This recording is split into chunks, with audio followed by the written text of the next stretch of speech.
আসসালামু আলাইকুম। আমরা সবাই কিন্তু চকলেট কেকটা একটু বেশি পছন্দ করে থাকি। তো আজকে আপনাদের বাসায় তৈরি করে দেখাবো নরম তুলতুলে সফট চকলেট কেক। খুবই সহজভাবে শেয়ার করার চেষ্টা করেছি। একবার দেখে আপনারাও খুব সহজেই এটা তৈরি করে নিতে পারবেন। আর এভাবে তৈরি করলে এটা এতটা টেস্টি হয় যে একবার তৈরি করে খেলে দেখবেন আর দোকান থেকে খেতে ইচ্ছে করবে না। চলে যাচ্ছি রেসিপিতে। এখানে প্রথমে আমি একটা স্ট্রেনার নিয়ে নিচ্ছি। এখানে 1 কাপ 2 টেবিল চামচ পরিমাণ আমি ময়দা নিয়ে নিচ্ছি। দিয়ে দিচ্ছি এখানে 1/3 কাপ কোকো পাউডার, 1 চা চামচ পরিমাণ দিয়ে দিলাম বেকিং পাউডার। এখন এই উপকরণগুলোকে আমি একসাথে চেলে নেব। এখানে ময়দার পরিবর্তে প্যাকেটের ভালো মানের আটাটাও নেওয়া যাবে। তো এগুলোকে সব একসাথে মিক্সড করে একটা সাইড করে আমি রেখে দিচ্ছি। এখানে আমি 6টা স্বাভাবিক তাপমাত্রার ডিম নিয়ে নিচ্ছি। স্বাভাবিক তাপমাত্রা বলতে ফ্রিজের ডিম নেওয়া যাবে না, ফ্রিজ থেকে বের করে অন্ততপক্ষে 1 ঘন্টা আগে রেখে দিতে হবে, সেই ডিম নিয়ে নিতে হবে। তো এখন এখান থেকে আমি এই কুসুমগুলোকে আলাদা করে নিচ্ছি। আমার হাতের চকলেট কেক সবাই একটু বেশি পছন্দ করে, তাই একটু বেশি করেই তৈরি করে নিচ্ছি। এখন ডিমের এই সাদা অংশটা প্রথমে আমি 30 সেকেন্ডের মতো মিডিয়াম হিটে বিট করে নেব। এখানে আমি 1 কাপ পরিমাণ চিনি নিয়ে নিচ্ছি। তো প্রথমে অর্ধেকটা চিনি দিয়ে আমি এটাকে ভালোভাবে বিট করে নেব। তারপরে আবার বাকি অর্ধেকটা চিনি এর মধ্যে আমরা দিয়ে দেব। এখানে 6টা ডিমের জন্য মেজারমেন্ট অনুযায়ী 1 কাপ চিনি যথেষ্ট। তবে যেহেতু বাসায় তৈরি করছেন, মিষ্টি কম বেশি খেলে বাড়িয়ে কমিয়ে নিতে পারেন। তো এখানে আমি 1.5 টেবিল চামচ পরিমাণ কফি পাউডার দিয়ে দিচ্ছি। এখন এটাকেও ভালোভাবে বিট করে নিচ্ছি। ডিমের এই সাদা অংশটা বিট করে পারফেক্ট একটা ফোম তৈরি করে নিতে হবে।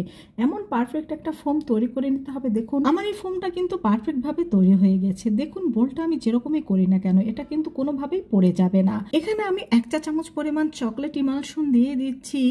এখানে একটা কথা বলে রাখা ভালো, পারফেক্ট চকলেট কেক খেতে হলে কিন্তু অবশ্যই চকলেট ইমালশনটা ব্যবহার করতে হবে। শুধু কোকো পাউডার দিয়ে কিন্তু কখনোই বেকারির মতো পারফেক্ট কেক আপনারা তৈরি করতে পারবেন না। আর এই চকলেট ইমালশনটা আপনারা কেকের জিনিসপত্র কিনতে পাওয়া যায়, এরকম যে কোনো দোকানেই পেয়ে যাবেন।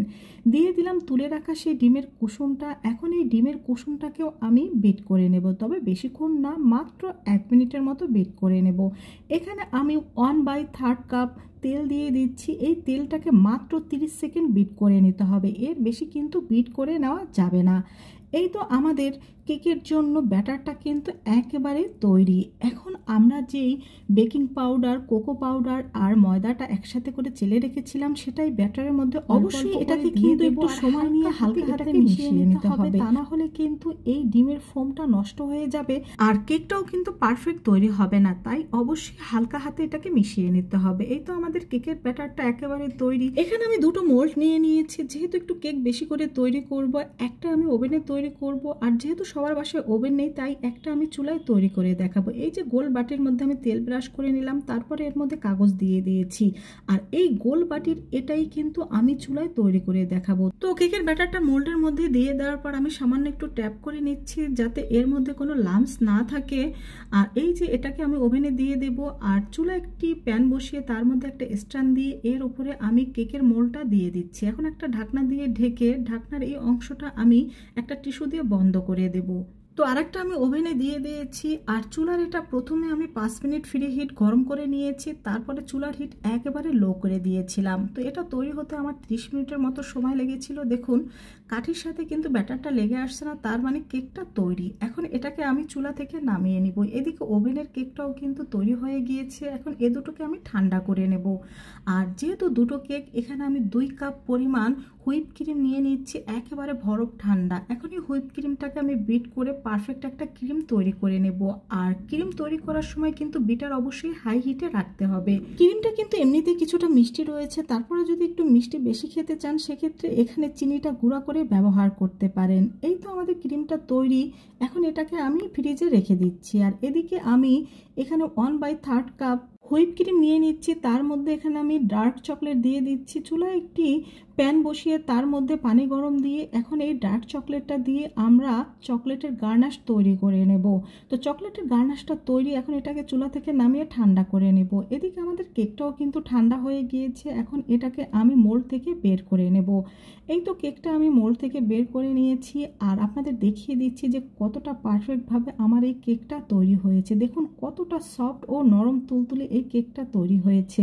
আর ওভেনের কেকটা কিন্তু আরও অনেক বেশি পারফেক্ট হয়েছে। হয়েছে।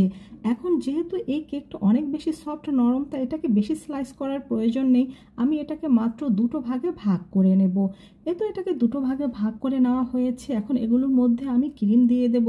তো বোর্ডের উপর আমি কিছুটা ক্রিম দিয়ে দিচ্ছি যাতে এটা নড়াচড়া না করে। তো প্রথমে একটা অংশ আমি এখানে দিয়ে দিলাম, আর দিয়ে দিচ্ছি এখানে আমি সুগার সিরাপটা দিয়ে দেওয়ার পর এখানে আমি কিছুটা ক্রিম দিয়ে দিচ্ছি। ক্রিমটা দিয়ে দেওয়ার পর এখানে আমি এই ক্রিমটাকে ঠিক করে দিচ্ছি। যেহেতু বাসায় তৈরি করছি, তাই দোকানের মতো বেশি ক্রিম এখানে আমি ব্যবহার করব না, এখানে ক্রিমটা একটু কম ব্যবহার করব। তো কিছুটা চকলেট গার্নাশও দিয়ে দিলাম। চকলেট গার্নাশটাও আমি ভালোভাবে ঠিক করে নিচ্ছি, আর দিয়ে দিচ্ছি এখানে আমি কিছু গ্রেট করা চকলেট।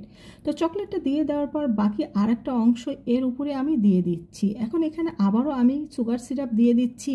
সুগার সিরাপটা দিয়ে দেওয়া হয়ে গেলে এখানে আমি আবারও সামান্য কিছু ক্রিম দিয়ে দিচ্ছি। এই ক্রিমটা দিয়ে আমি সম্পূর্ণ কেকটাকে কিছুটা কোট করে নেব। কেকে ভালোভাবে ক্রিম লাগানোর আগে কিন্তু অবশ্যই ভালোভাবে কোট করে নিতে হয়, তা না হলে কিন্তু ক্রিমটা ভালোভাবে লাগানো যায় না। আর এটাকে কোট করে নেওয়ার পরে আমি 10 মিনিটের জন্য এটাকে ফ্রিজে রেখে দেব। তো এটাকে আমি 10 মিনিটের জন্য এখন ফ্রিজে রেখে দিচ্ছি। 10 মিনিট পরে আবার ফ্রিজ থেকে বের করে নিচ্ছি। এখন ভালোভাবে এখানে আমি ক্রিমটা ব্যবহার করব। আরেকটা কথা বলে রাখা ভালো, আমি কিন্তু আমার কেকের মধ্যে সহজে কালার ব্যবহার করি না, কারণ যেহেতু বাচ্চাদের জন্য তৈরি করি আর বাসায় তৈরি করি, সবার স্বাস্থ্যের কথা চিন্তা করে কালারটা আমি খুব কমই ব্যবহার করি। তো আমি ক্রিমটা দিয়ে দেওয়ার পর ভালোভাবে কিন্তু ক্রিমটা ঠিক করে নিচ্ছি। আর আপনাদের তো একটা কথা আমি সবসময় বলি যে বাসায় যে কোনো কিছু তৈরি করার নেওয়ার একটা সুবিধা হচ্ছে আমরা আমাদের ইচ্ছে মতো টেস্ট অনুযায়ী এটা তৈরি করতে পারি। তো এখানে আমি কিন্তু কিছুটা চকলেট গার্নাশ দিয়ে দিচ্ছি। এই চকলেট গার্নাশটা কিন্তু আগে আমরা যে চকলেট গার্নাশটা ব্যবহার করেছি তার চাইতে কিছুটা ঘন টাইপের। তো গার্নাশটা দিয়ে দেওয়ার পর এটাকে আমি ভালোভাবে কেকের উপরে ঠিক এইভাবে করে ঠিক করে দেব। এখন এটাকে শক্ত হওয়ার জন্য আমি আরও 10 মিনিটের জন্য এটাকে ফ্রিজে রেখে দেব।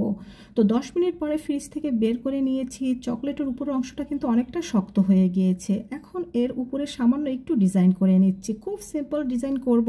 কয়েকটা ফুল দিয়ে দিচ্ছি, আর এখানে আমি কিছুটা সুইট বল দিয়ে দেব। এই তো সাধারণভাবেই কিন্তু ডেকোরেশনে আমাদের এই চকলেট কেকটা তৈরি। তো বন্ধুরা, তোমরাও কিন্তু এভাবে খুব সহজে এই চকলেট কেকটা বাসায় তৈরি করতে পারো। আর এর টেস্ট এত বেশি ভালো হয়, আমি যাকেই তৈরি করে খাইয়েছি সেই কিন্তু খুবই পছন্দ করেছে। আর এই যে ওভেনের যেটা দিয়েছিলাম সেটাও কিন্তু এখানে আমি আলাদা করে তৈরি করে নিয়েছি।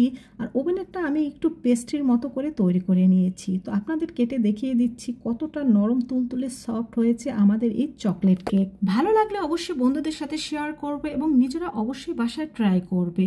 আর এত কম সময়ের মধ্যে ভিডিওতেও কিন্তু সবকিছু বলা সম্ভব হয় না। প্রশ্ন থাকলে অবশ্যই জিজ্ঞেস করতে পারো। আল্লাহ হাফেজ।